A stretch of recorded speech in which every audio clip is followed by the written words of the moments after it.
Hello students, welcome back to my channel study with Sapna. I hope आप सब बहुत अच्छे हैं और अच्छे से अपने एग्जाम्स की तैयारी कर रहे हैं। स्टूडेंट्स, हमने एक सीरीज स्टार्ट करी है जिसमें हम यूपीपीसीएल असिस्टेंट अकाउंटेंट का कॉमर्स का पोर्शन रिवाइज करने वाले हैं। साथ ही साथ हम उसके एमसीक्यूज भी सॉल्व करेंगे। इसका पहला पार्ट ऑलरेडी यूट्यूब पर अवेलेबल है। उसमें हमने ऑडिटिंग के बेसिक्स पढ़े हैं। ठीक है, कि ऑडिटिंग क्या होती है और उसके टाइप्स के बारे में हमने पढ़ा, टाइप्स ऑफ ऑडिटिंग, है ना। ये सारे कंसेप्ट्स को उसमें हमने पहले रिवाइज किया है और फिर उसके बाद हमने उन्हें एमसीक्यूज में सॉल्व किया। ठीक है, उसी तरीके से आज के इस लेक्चर में हम यूपीपीसीएल असिस्टेंट अकाउंटेंट के लिए ऑडिटिंग सब्जेक्ट से, ऑडिटिंग यूनिट से आगे का पोर्शन रिवाइज करेंगे, that is vouching and verification. इस पोर्शन को रिवाइज करके हम इसके एमसीक्यूज को क्विकली सॉल्व करेंगे। ठीक है, उम्मीद करती हूँ कि आपने पिछला वीडियो देख लिया है। अगर नहीं देखा है तो डिस्क्रिप्शन बॉक्स में आपको उसका लिंक मिल जाएगा। साथ ही साथ ये सारी पीडीएफ्स अपलोड कर दी जाएंगी मेरी टेलीग्राम चैनल पर। मेक श्योर कि आप उसको भी सब्सक्राइब करें। ठीक है, वहां पर आपको पीडीएफ्स अवेलेबल होंगी और अगर आप डिटेल में पढ़ना चाहते हैं, ठीक है, तो मेरे यूट्यूब पर आपको ऑडिटिंग, अकाउंटिंग और इनकम टैक्स के लेक्चर्स मिलेंगे। मैं उसकी प्लेलिस्ट डिस्क्रिप्शन बॉक्स में ऐड कर दूंगी, जिससे आप अपना कॉमर्स का पोर्शन अच्छे से कवर कर सकते हैं। मैंने पीवाईक्यू सेशन भी करवाए हुए हैं। साथ ही साथ अब ये एमसीक्यूज की सीरीज हमने स्टार्ट करी है।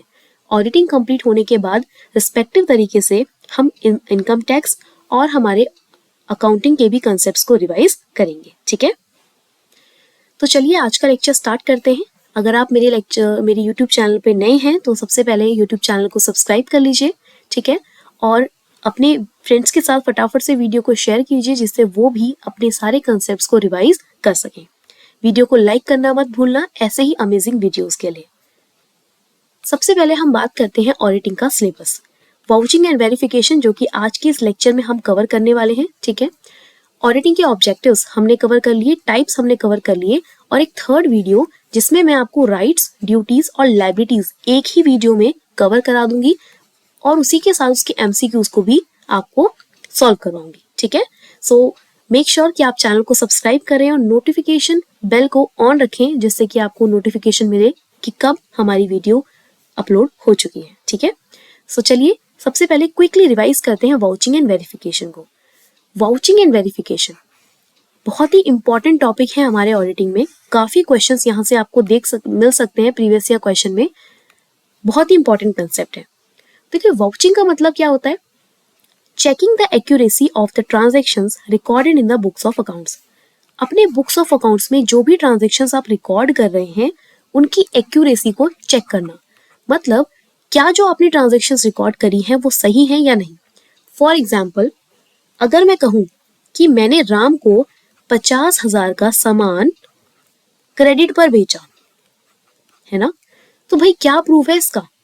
ये ट्रांजैक्शन जो मैं अपने बुक्स ऑफ अकाउंट में दिखा रही हूँ, इसका प्रूफ क्या है? ये हमें कैसे पता चलता है?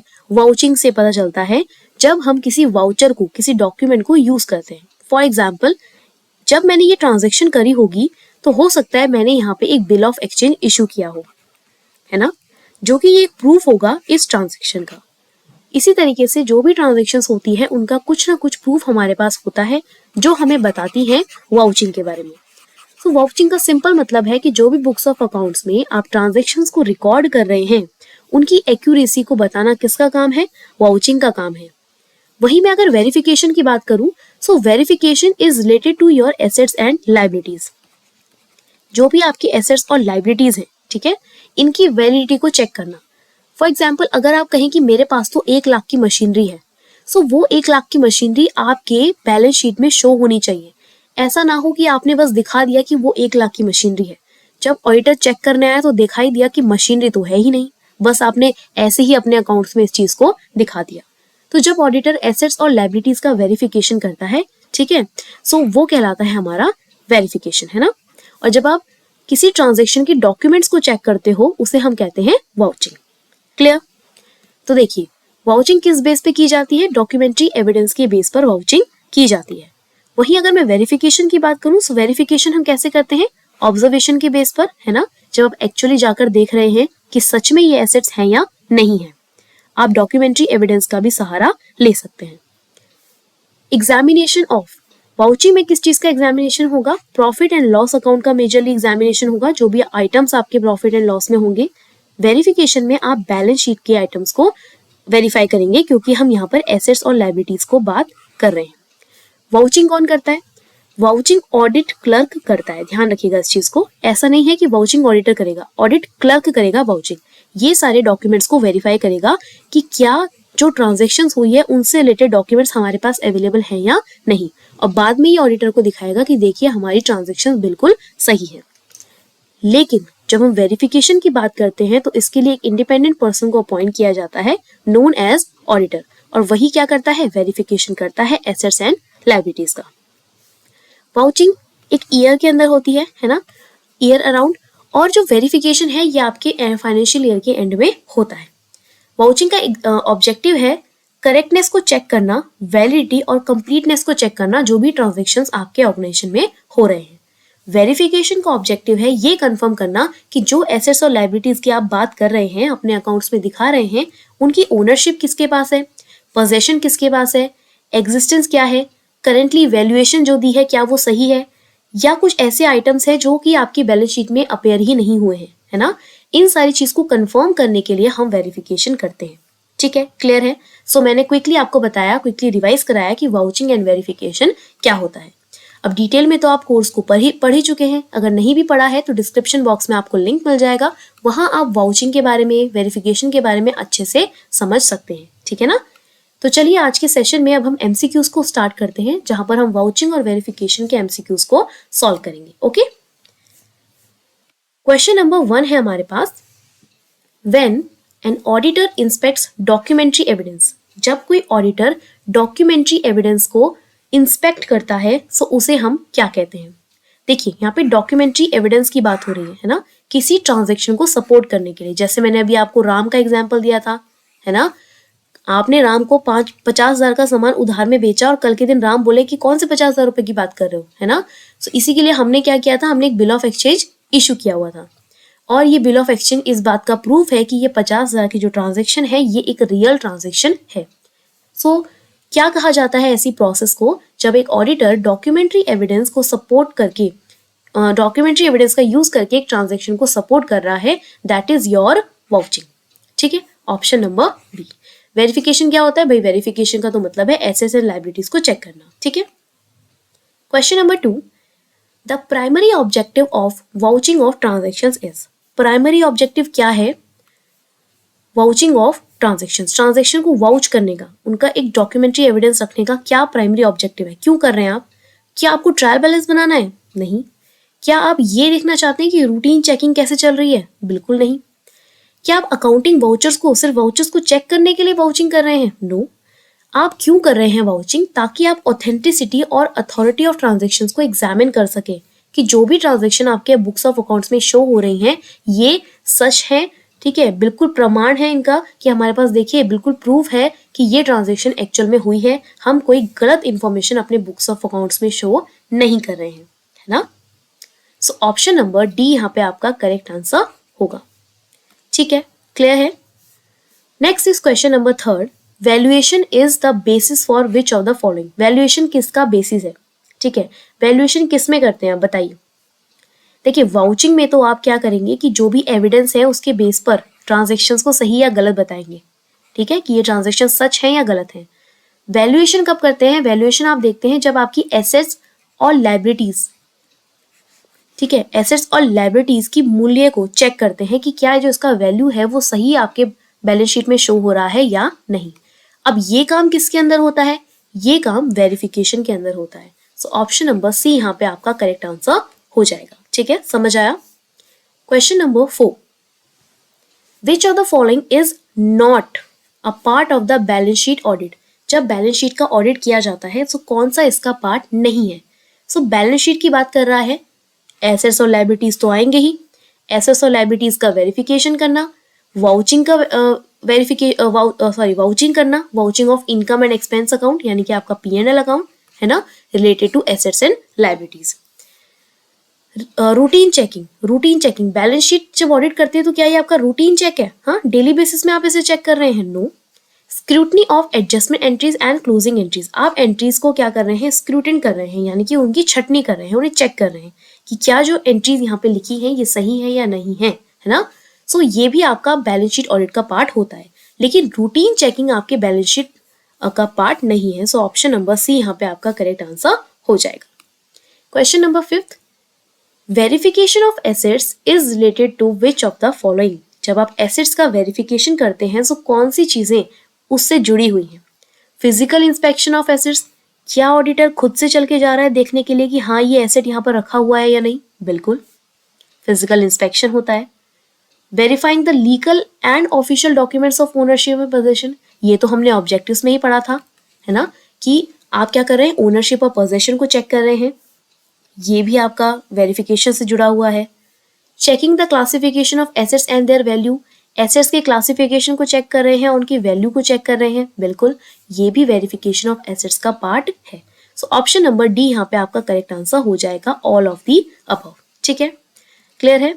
सो अगर आप इस सेशन को एंजॉय कर रहे हैं सो मेक श्योर कि आप चैनल को सब्सक्राइब करें और वीडियो को लाइक करें। Okay, question number 6, verification deals with, भाई वेरिफिकेशन किससे डील करता है? अब तक तो आप और भी अच्छे समझ चुके हैं कि वेरिफिकेशन किससे डील करता है। वेरिफिकेशन डील करता है हमारी एसेट्स एंड लायबिलिटीज से। सो मैम, ऑप्शंस पढ़ने पे तो हमें कोई भी एसेट्स एंड लायबिलिटीज नहीं दिख रही, कोई भी assets and liabilities term use नहीं की गई। बिल्कुल, सो नन ऑफ द अबव आपका करेक्ट आंसर है। क्यों? पहले स्टेटमेंट में कहा है recording of business transaction in the books of account, simply business transactions को आप बुक्स ऑफ अकाउंट में रिकॉर्ड कर रहे हैं, क्या ये वेरिफिकेशन है? नहीं। आप सिंपली रूटीन एग्जामिनेशन कर रहे हैं अपने बुक्स ऑफ अकाउंट्स का, क्या ये वेरिफिकेशन है? No. Establishing the accuracy of entries made in the books of account, books of account में जो एंट्रीज करी गई हैं उनकी एक्यूरेसी को स्टैब्लिश कर रहे हैं। ठीक है, कि जो भी यहाँ पे एंट्रीज यहाँ पर है उनकी सटीकता को स्थापित कर रहे हैं, क्या ये सही है? No, it is not related to verification, है ना। वेरिफिकेशन का मतलब है एसेट्स और लायबिलिटीज का ओनरशिप या फिर पोजीशन चेक करना, उनकी वैल्यूएशन को चेक करना। So option D, none of the above correct answer होगा।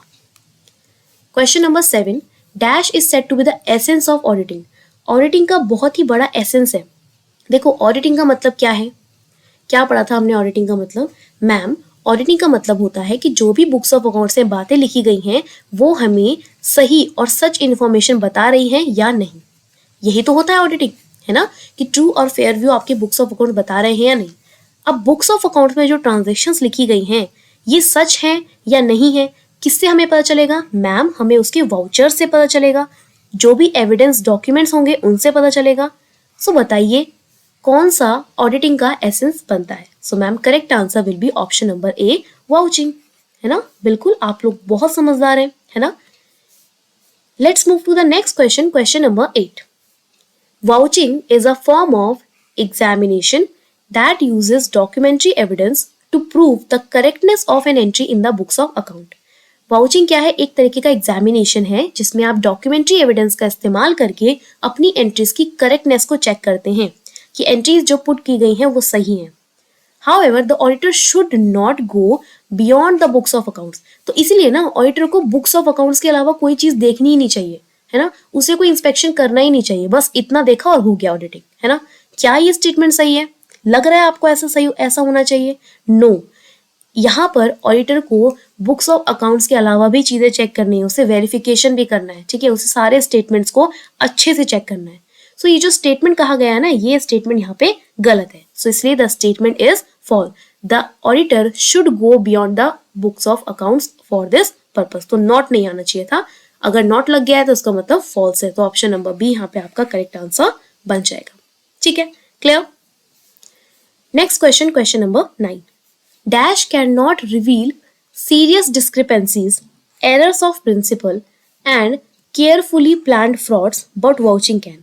कौन सी ऐसी चीजें हैं जो सीरियस डिस्क्रिपेंसी को रिवील नहीं कर सकती, प्रिंसिपल्स में जो एरर्स हैं उन्हें रिवील नहीं कर सकती, जो भी फ्रॉड्स प्लान किए गए हैं ना उन्हें रिवील नहीं कर सकती, लेकिन वाउचिंग कर सकती है।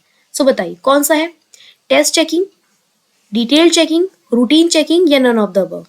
देखो, तीनों ही एक तरीके की चेकिंग है, आप चेक कर रहे हैं, है ना, अपने अकाउंट्स को चेक कर रहे हैं आप। अगर आप रूटीन चेक कर रहे हैं, डिटेल चेक कर रहे हैं, टेस्ट चेकिंग कर रहे हैं, कोई भी चेकिंग कर रहे हैं, लेकिन ये चीज रिवील नहीं कर सकती कि आपकी डिस्क्रिपेंसीज है, लेकिन वाउचिंग कर सकता है क्योंकि आपका उसका एविडेंस है। सो रूटीन चेकिंग यहाँ पे आपका करेक्ट आंसर है option number C. Routine checking मतलब डेली बेसिस पे अपने अकाउंट्स को चेक कर रहे हैं, डेली बेसिस पे चेक कर रहे हैं। सपोज जिस टाइम पे वो अकाउंट्स चेक किए जाते हैं उस टाइम पे अच्छे दिख रहे हैं, और जिसे फ्रॉड करना है वो उसी टाइम पे सब कुछ सही रखता है, बाद में सारी की सारी चीजों को मैनिपुलेट कर देता है ना। सो रूटीन चेकिंग क्या कर सकती है, कभी भी सीरियस डिस्क्रिपेंसीज को रिवील नहीं कर सकती, लेकिन वाउचिंग कर सकती है। ऐसी टेस्ट चेकिंग अचानक से आपने चेक कर लिया या डिटेल में चेक कर लिया, ये सब रिवील कर सकती है, लेकिन रूटीन चेकिंग रिवील नहीं कर सकती, है ना। सो ऑप्शन नंबर सी यहाँ पे आपका करेक्ट आंसर बनेगा। Question number 10, which among the below document is not a kind of voucher. नीचे दिए गए डॉक्यूमेंट में से कौन सा डॉक्यूमेंट एक तरीके का वाउचर नहीं है। Copies of sales invoices, sales invoices की कॉपीज, बिल्कुल जो भी आपने सेल करी उसका इनवॉइस रख लिया एक, ये तो एक वाउचर बनेगा। परचेज इनवॉइस, ठीक है, आपने क्या किया, आपने कुछ सामान खरीदा उसका इनवॉइस ले लिया, ये भी आपका एक वाउचर है। कैश मेमो, ये भी आपका एक वाउचर है। सो नन ऑफ द अबव आपका करेक्ट आंसर बनेगा, क्योंकि तीनों ही आप चीजें आपकी क्या है, तीनों ही चीजें आपका वाउचर है। ठीक है, समझ आया, clear. Next question, question number 11, while vouching for cash receipts, जब आप कैश रिसिट्स की वाउचिंग करते हैं सो ऑडिटर को अच्छे तरीके से पूरे सिस्टम को इवेल्युएट करना चाहिए, इंटरनल चेक करना चाहिए, ऑपरेटिंग इन द एंटिटी। सो जो भी चीजें ऑपरेट की जा रही हैं एंटिटी में उसे अच्छे से चेक करना चाहिए, इंटरनली चेक करना चाहिए। जितनी भी कैश रिसिट्स हैं, जितने भी वाउचर्स मिल रहे हैं, अच्छे से उन्हें इंस्पेक्ट करना चाहिए। तो क्या ये स्टेटमेंट सही है, क्या ये स्टेटमेंट गलत है, या फिर ऑडिटर को छोड़ देना चाहिए, ठीक है। It is left to the auditor, auditor के ऊपर डिपेंड करता है कि वो स्टडी करना चाहता है सिस्टम को या नहीं, या फिर ये इमटेरियल है यानी कि इंपॉर्टेंट ही नहीं है। सो ये जो स्टेटमेंट लिखा गया है ना, ये बिल्कुल करेक्ट स्टेटमेंट है, ठीक है। कैश रिसिट्स की वाउचिंग करते टाइम ऑडिटर को पूरे इंटरनल चेक के साथ सिस्टम को इवेल्युएट करना चाहिए, है ना, अच्छे से हुए उसे अपना काम करना चाहिए। ऑप्शन ए यहाँ पे आपका करेक्ट आंसर बनेगा। Question number 12, chances of frauds are dash in the case of cash sales. जब आप कैश सेल्स की बात करते हैं तो जो फ्रॉड के चांसेस हैं वो कैसे हैं, क्या कोई भी चांस नहीं है, क्या कम से कम चांस है, क्या मैक्सिमम चांस है, या नन ऑफ दी अबव। सो देखिए, जब एक कैश सेल्स में आप काम कर रहे हैं, आपने कोई सामान बेचा, सपोज कीजिए वो सामान आप बेचना चाहते थे 100 रुपए का, आपके सेलर ने आपसे कहा था कि भाई कोई भी सामान बेचो 80 रुपए से कम का मत बेचना, है ना। फिर भी आपने टारगेट किया कि चलो मैं इसे 100 का बेचने की कोशिश करता हूँ, और वो बिक भी गया 100 रुपए का। क्या ये 20 रुपीज आप दिखाना चाहोगे या अपनी पॉकेट में रखोगे, पॉकेट में रख लोगे, है ना। सो देखिए, कैश सेल्स की जब बात होती है ना, so chances of frauds are maximum, सबसे ज्यादा चांसेस होते हैं फ्रॉड होने के, ठीक है, कैश सेल्स में। सो यहाँ पे ऑप्शन सी आपका करेक्ट आंसर बनेगा। समझ आया, क्लियर है। सो इस तरीके से काम होता है। क्वेश्चन नंबर 13 क्या कह रहा है, while vouching receipts from debtors, जब आप डेटर से कोई रिसिट्स लेते हैं एज अ वाउचिंग करते टाइम क्या कर रहे हैं, आप डेटर से रिसिट ले रहे हैं, है ना, कि देखो मैंने इसमें लिख दिया है कि आपने मेरे इतने पैसे देने हैं। So auditor need not take care of, तो ऑडिटर को इनमें से किस चीज का ध्यान नहीं रखना है। अब डेटर से रिलेटेड इन्फॉर्मेशन है तो हमें ऑप्शन अच्छे से पढ़ना है। Amounts written off as bad debts से कितना अमाउंट हमें अब राइट ऑफ करना है वो तो हमें जरूरी है, ऑडिटर को देखना पड़ेगा। कितना डिस्काउंट आपने कस्टमर को दिया ये भी आपके डेटर से जुड़ा हुआ है ना। डेप्रिसिएशन चार्ज, डेप्रिसिएशन का डेटर से क्या कनेक्शन, कोई कनेक्शन है नहीं, तो इस चीज को ऑडिटर इग्नोर कर सकता है। Counter foils of receipts issued to customers and cash book, customers और कैश बुक को जो रिसिट्स इशू की गई हैं उसे वेरीफाई कर सकता है ना। सो ये भी ऑडिटर को ध्यान देना होगा। लेकिन डेप्रिसिएशन चार्ज ये कोई भी डेटर से कनेक्शन नहीं रखता है, इसीलिए ऑप्शन नंबर सी आपका करेक्ट आंसर बन जाएगा। ठीक है, समझ आया, क्लियर है यहाँ पे तक। Next is question number 14, the documents that an auditor should check while vouching and verifying the land and building are.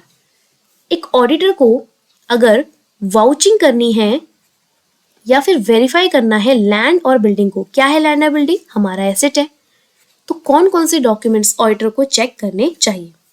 Lease deeds auditor check करेगा, बिल्कुल करेगा। ब्रोकर्स नोट, ब्रोकर ने जो नोट दिया होगा जिसमें इंफॉर्मेशन होगी, आर्किटेक्ट सर्टिफिकेट कि ये जो बिल्डिंग बनी है ये सेफ है ना, तीनों ही चीजें एक ऑडिटर को चेक करनी होंगी। So all of the above आपका करेक्ट आंसर बनेगा कि ये सारे के सारे डॉक्यूमेंट्स एक ऑडिटर को चेक करने चाहिए जब वो लैंड एंड बिल्डिंग का वाउचिंग कर रहा है या फिर उसका वेरिफिकेशन कर रहा है। ठीक है, सो ऑप्शन नंबर डी आपका करेक्ट आंसर बनेगा। Next is question number 15। Question number 15 क्या कहता है? Dash is a document that entails a description of goods sold. आपने सामान बेचा है, उसकी इंफॉर्मेशन उस पर लिखी हुई है। क्या है वो डॉक्यूमेंट? जिसमें उसका रेट भी लिखा है, क्वांटिटी भी लिखी है, अमाउंट रिसीवेबल भी लिखा है, कितना अमाउंट मिलेगा, है ना, और इसमें कस्टमर का नाम भी लिखा है। तो बताइए, आप सामान बेच रहे हैं तो कौन सी चीज यहाँ पर आप लिखकर दिखाएंगे? अब देखिए, ये एक ऐसा डॉक्यूमेंट है, ठीक है, जिसमें आप गुड्स बेचने की बात कर रहे हैं, है ना। सो यहाँ पर क्या आएगा? यहाँ पर आएगा आपका sales invoice. Very easy question है ना। ठीक है, समझ आया? क्लियर है यहाँ पे? अगर यही चीज हमारी क्रेडिट में होती, उधार में होती, तब आप डेबिट नोट या क्रेडिट नोट का सहारा लेते। ठीक है, सो यहाँ पे परचेज इन, अगर आप परचेज कर रहे होते तो परचेज इनवॉइस, सेल्स कर रहे हैं तो सेल्स इनवॉइस। ठीक है, क्वेश्चन नंबर 16 कहता है, as per companies act 2013 which of the following services cannot be rendered by company's auditor? Companies act 2013 के तहत कौन सी सर्विसेज कंपनी का ऑडिटर प्रोवाइड नहीं कर सकता? वेरिफिकेशन कर सकता है, बिल्कुल। वाउचिंग कर सकता है, बिल्कुल। सर्टिफिकेट्स इशू कर सकता है रिलेटिव मैटर्स पे, बिल्कुल, काम ही यही है उसका। लेकिन कोई इन्वेस्टमेंट सर्विसेज ऑडिटर नहीं दे सकता। कंपनीज एक्ट 2013 में स्पेशली मेंशन किया है। ठीक है ना। सो ऑप्शन नंबर डी यहाँ पे आपका करेक्ट आंसर बन जाएगा। समझ आया? क्लियर है यहाँ पे तक? Next question, question number 17। The auditor must have access to the books of accounts and vouchers of the client. Auditor के पास बुक्स ऑफ अकाउंट्स का एक्सेस होना चाहिए, वाउचर्स का एक्सेस होना चाहिए। ठीक है, कब तक के लिए? कितने टाइम ड्यूरेशन के लिए? At all times.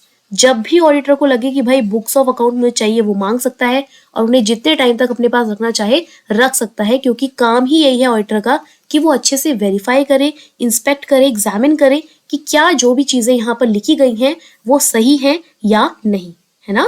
तो इसीलिए ऑडिटर जितना चाहे उतने टाइम के लिए बुक्स ऑफ अकाउंट्स को रख सकता है, at all times.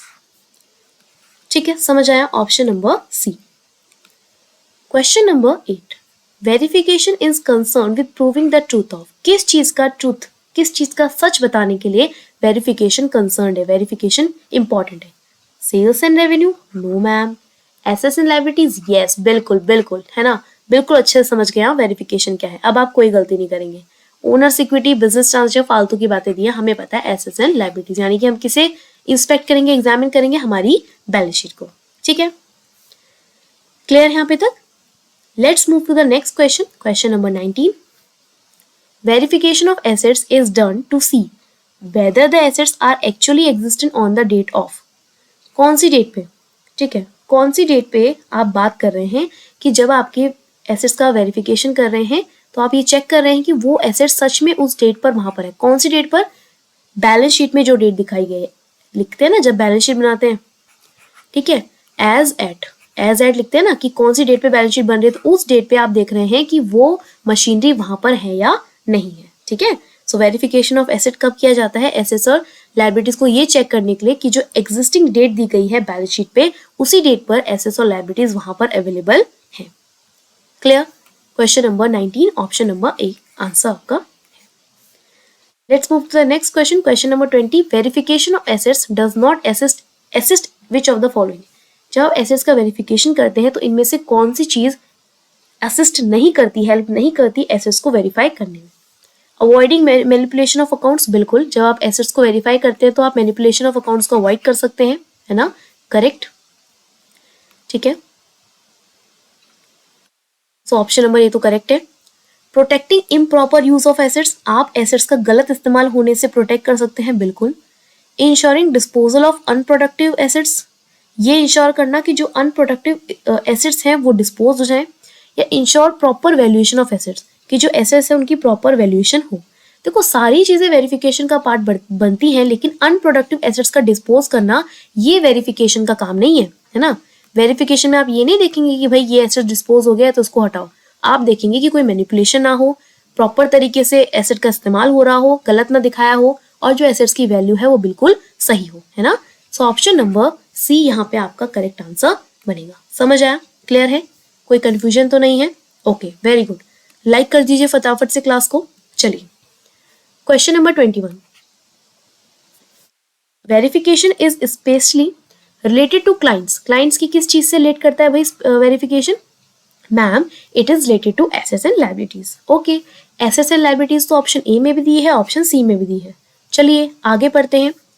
But vouching is related to, vouching किससे जुड़ी हुई है? मैम जो भी ट्रांजेक्शन्स होते हैं ना, वाउचिंग उससे जुड़ी हुई है। वो सारे ट्रांजेक्शन्स को हम उसके एविडेंस के साथ चेक करते हैं और फिर उसके बाद वाउचिंग करते हैं। तो क्या है इसका correct answer?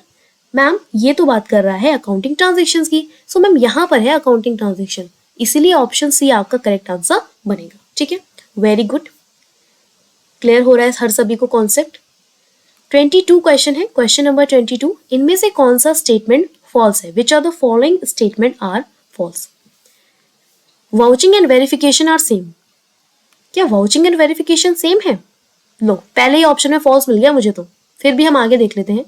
Depreciation should have been charge to determine the true value of an asset. Asset की सही वैल्यू जानने के लिए, डिटरमाइन करने के लिए डेप्रिसिएशन को सही तरीके से चार्ज किया जाना चाहिए, है ना। बिल्कुल सही कह रहा है ये स्टेटमेंट तो। Verification of liabilities seeks to ensure that amount of sundry creditors shown in the balance sheet is correct.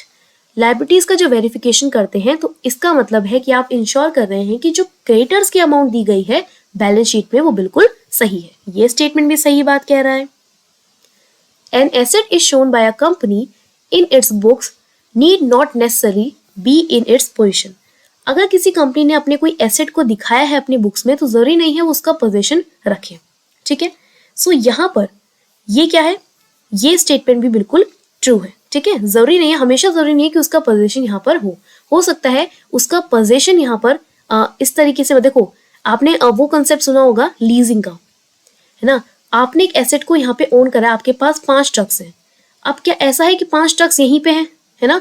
हो सकता है आपने किसी को यूज करने को दे रखे हो ऑन लीज पे, ठीक है, या फिर चलो लीजिंग भी नहीं है पर ये 5 ट्रक्स इस समय मूविंग पे हैं। ठीक है, यानी कि इनका कुछ ट्रांजेक्शन चल रही है, कुछ डील्स चल रही है, तो यहाँ पर ये अवेलेबल नहीं है। सो जरूरी नहीं है कि उसका पोजीशन भी आपके पास उसी समय हो। ठीक है, option number A correct answer होगा कि वाउचिंग और वेरिफिकेशन सेम नहीं होते हैं। यहाँ पे लिखा है कि सेम होते हैं, which is your false statement. Clear है, समझ आया। Question number 23, if the value of asset shown in the balance sheet is more और less than its current value, किस चीज पे इफेक्ट पड़ेगा? अगर आपने बैलेंस शीट में एसेट्स को उसकी करंट वैल्यू से ज्यादा दिखा दिया या करंट वैल्यू से कम दिखा दिया तो इसका इफेक्ट किस पे पड़ेगा? देखिए, जब भी आप एसेट की वैल्यू दिखाते हैं तो आप क्या दिखा रहे हैं? यहाँ पे 1 लाख का एसेट दिखा रहे हैं, सपोज वो 1 लाख का है, लेकिन आपने उसकी वैल्यू 1,20,000 दिखा दी। ठीक है, डेप्रिसिएशन लगता है ना एसेट्स पे। डेप्रिसिएशन कहाँ शो करते हैं हम? P&L के डेबिट में शो करते हैं। सो देखो, पहला केस है ए केस, जब डेप्रिसिएशन, जब 1 लाख का एसेट था, एक्चुअल केस जो है 1 लाख का एसेट था, डेप्रिसिएशन लगा 10,000, 10% के हिसाब से। ठीक है, अब यहाँ पर मैंने अगर एसेट की वैल्यू को बढ़ा दिया, 1,20,000 करा तो डेप्रिसिएशन भी बढ़ जाएगा 12,000। और अगर मैंने उसकी वैल्यू को कम कर दिया, सपोज 80,000 कर दिया, तो मेरा यहाँ पे P&L में जब दिखाऊंगी डेप्रिसिएशन कितना दिखाऊंगी? 8,000। एसेट्स की वैल्यू बढ़ाने और घटाने से डेप्रिसिएशन की बढ़ता है डेप्रिसिएशन, और डेप्रिसिएशन घटता है, और ये डेबिट साइड बढ़ रही है। ठीक है, तो देखिए यहाँ पर डेबिट और क्रेडिट का यूज होके क्या निकलता है? प्रॉफिट निकलता है। तो ये सारी चीजें किसे? प्रॉफिट को इफेक्ट करेगी। ठीक है, सो अगर आप बैलेंस शीट में अपने एसेट्स की वैल्यू को कम या ज्यादा करते हैं तो इससे आपके प्रॉफिट पे इफेक्ट पड़ेगा। Over valuation of asset in a way means charging less than required depreciation, thus leading to inflated profits। Profit ज्यादा दिखाई देंगे, है ना, अगर आप वैल्यूएशन ऑफ एसेट्स ज्यादा कर रहे हैं, ओवर कर रहे हैं। देन इसके बाद क्या कर रहे हैं? अगर आप अंडर वैल्यूएशन कर रहे हैं, अंडर वैल्यूएशन करने का मतलब है कि आप ज्यादा रिक्वायर्ड डेप्रिसिएशन दिखा रहे हैं, thus leading to suppressed profit, profits कम नजर आएंगे, है ना। सो यहाँ पे ऑप्शन नंबर डी आपका करेक्ट आंसर बनेगा। ठीक है, समझ आया। सो इस चीज को ध्यान में रखिएगा कि यहाँ पे क्या चीज आपको दी हुई है। ठीक है, आई होप ये सारा कंसेप्ट आपको अच्छे से समझ आया है और क्लियर हुआ है। Next is question number 24, vouching करते टाइम अगर आप वेजेस और सैलरीज का पेमेंट कर रहे हैं तो उसकी वाउचिंग करते टाइम ऑडिटर को क्या चीज ध्यान में रखनी चाहिए? While vouching for the payment of wages and salary the auditor should check, क्या चेक करेगा भाई वो? अब सैलरी और वेजेस की बात यहाँ पर हो रही है तो भाई जॉब कार्ड चेक करने पड़ेंगे, वेज बुक चेक होगी, कैश बुक चेक होगा, सैलरी रजिस्टर, सारे ही आइटम्स यहाँ पे चेक होंगे, चारों चीजें चेक होगी, ठीक है ना। सो ऑप्शन डी आपका करेक्ट आंसर बनेगा 1, 2, 3 एंड 4, ठीक है, क्योंकि यहाँ पे वेजेस और सैलरीज की बात कर रहा है, पेमेंट हो रहा है तो पेमेंट कैश बुक से होगी, है ना, इसीलिए आपका ऑप्शन डी करेक्ट आंसर बनेगा। And the last question for today's session is while vouching for the payment of rent, जब आप रेंट की वाउचिंग करते हैं the auditor should not examine which are the following, किस चीज को अगर ऑडिटर एग्जामिन ना करे तो चलेगा? एग्रीमेंट ऑन द और द लीज डीड, एग्रीमेंट या लीज डीड, भाई बिल्कुल ये तो वेरीफाई करना पड़ेगा, रेंट की बात हो रही है ना। डिडक्शन ऑफ रिपेयर चार्जेस ये भी होगा, अकाउंटिंग फॉर रेंट आउटस्टैंडिंग ये भी वेरिफिकेशन करना उसे पड़ेगा। लेकिन depreciation on land and building, भाई लैंड एंड बिल्डिंग के डेप्रिसिएशन होने से आपको क्या मतलब, आपने तो रेंट पे लिया है ना वो चीज, आप तो सिंपली उसके पेमेंट कर रहे हो, है ना। सो ऑप्शन डी यहाँ पे आपका करेक्ट आंसर हो जाएगा, ठीक है, समझ आया? तो बच्चों ये था आज का लेक्चर जिसमें हमने वेरिफिकेशन एंड वाउचिंग को रिवाइज किया और उसके 25 एमसीक्यूज को सॉल्व किया। एंड अब मैं जानती हूँ आप बहुत ज्यादा कॉन्फिडेंट फील करेंगे इन सारे क्वेश्चंस को सॉल्व करके। एग्जाम्स में आपको जब भी वेरिफिकेशन वाउचिंग से क्वेश्चन आएगा तो आपको लगेगा कि आप इसको अटेम्प्ट कर सकते हैं, ठीक है ना। सो आई होप ये सेशन आपके लिए हेल्पफुल रहा है। अगर सेशन हेल्पफुल रहा है तो प्लीज वीडियो को लाइक कीजिए, चैनल को सब्सक्राइब कीजिए और अपने फ्रेंड्स के साथ शेयर कीजिए। नेक्स्ट 3rd और 4th पार्ट में हम रिमेनिंग टॉपिक्स को कवर करेंगे और उनके एमसीक्यूज को भी सॉल्व करेंगे, ठीक है। So all the best for your exams, keep study, keep revising, I will see you in the next video. Bye bye students, take care.